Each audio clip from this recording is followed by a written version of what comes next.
Hey guys, it's Mrs. Lewis. Yesterday I gave you all a challenge on Facebook to come by my house and help to find all of my missing animals.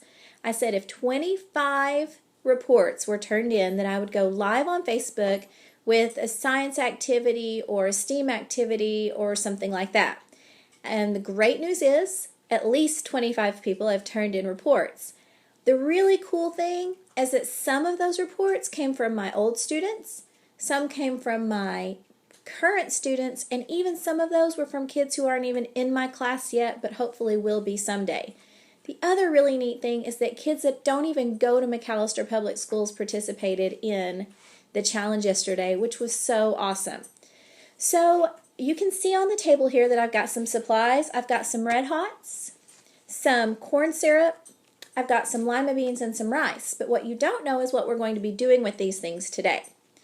The whole reason that we're out of school right now is because of something called the coronavirus.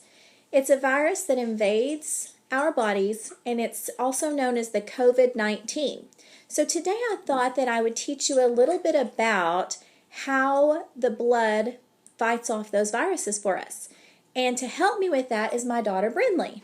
Brinley, come on in.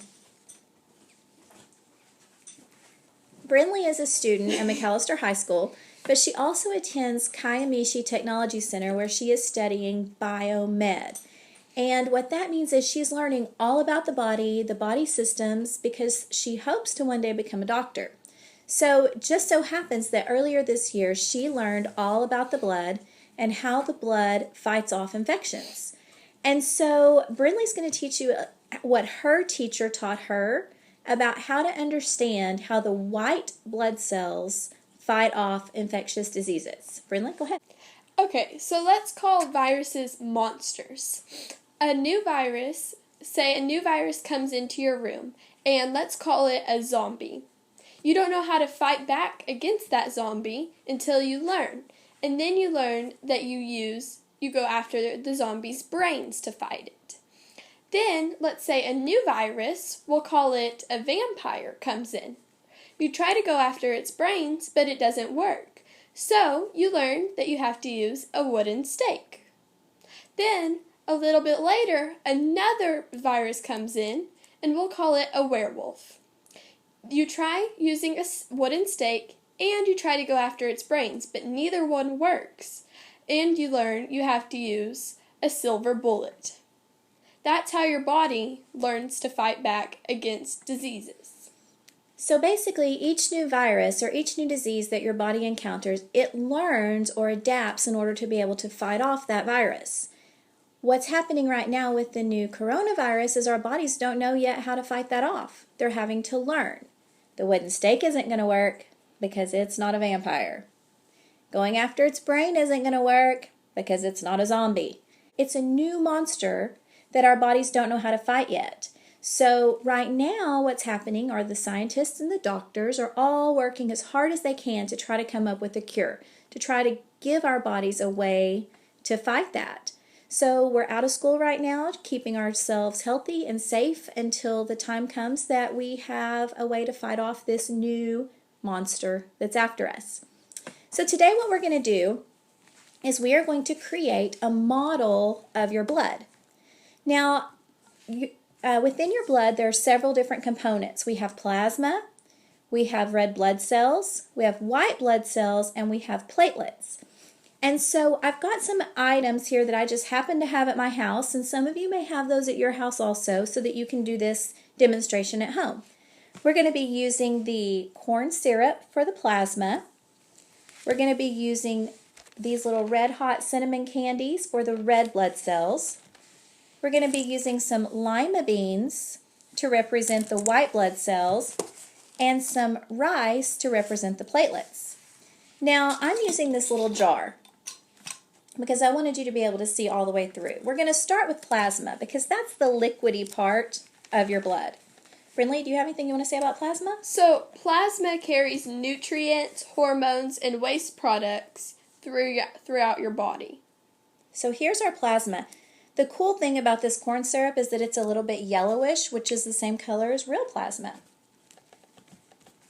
Brinley, the next thing I'm going to add is some red hots, which represent the red blood cells. What can you tell us about those? So, red blood cells have a scientific name, and that is erythrocytes.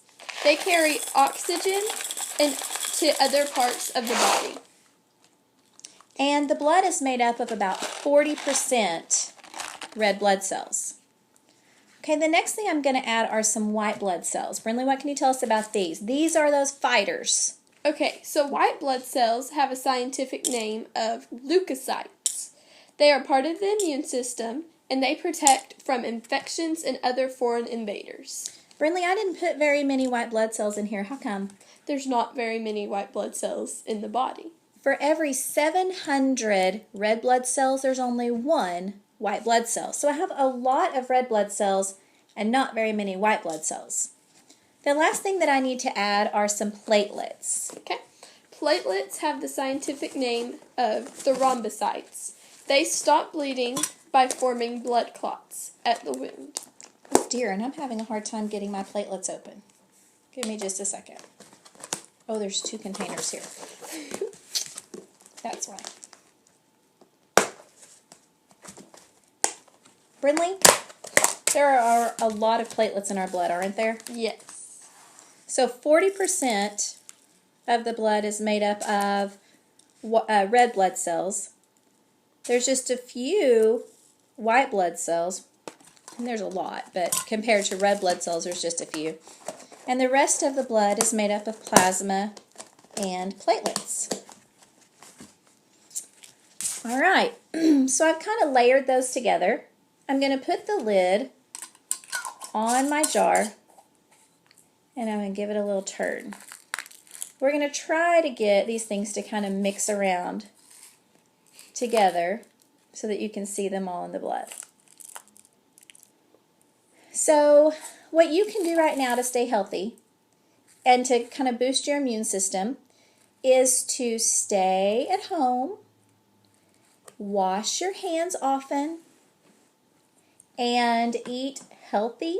You want to make sure you're getting plenty of sleep.